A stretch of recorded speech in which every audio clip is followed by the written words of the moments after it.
Nobody's even smiling or laughing at that. Genealogies can be difficult to get through. Strange names, they're long, they're difficult to pronounce. And many times we have the tendency, I shouldn't say we, I have the tendency to just skip that chapter.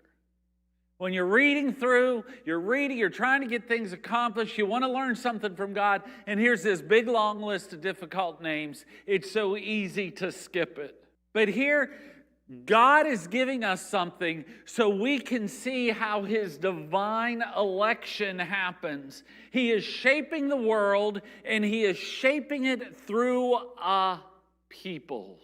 Last week we had heard because of what Ham had done, that he would be cursed. So we go through and we look at Japheth and his lineage and who his descendants became.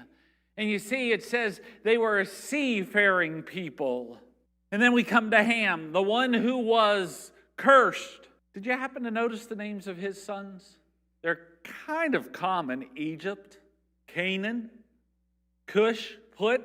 We'll hear a lot of these folks coming later on in the Old Testament. For not only were these people, but they became nations. And we actually get the one person in this chapter comes from Ham, who there's a little bit of commentary on. A gentleman by the name of Nimrod. His name actually means the rebel. How would you like that? To go through life being known as the rebel. It's kind of interesting. I saw the front pew kind of smile on this side, like, yeah, that'd be kind of cool. And everyone else was kind of like, yeah, I wouldn't want that. He is called a mighty hunter before the Lord. And the beginnings of his kingdom, do you recognize some of these?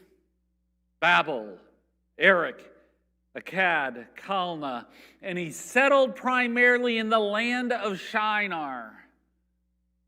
Probably going to hear more about that in a bit. Anytime God throws in a little bit of extra information, there's usually a reason for it. This Nimrod went on into Syria and he built Nineveh. You hear it?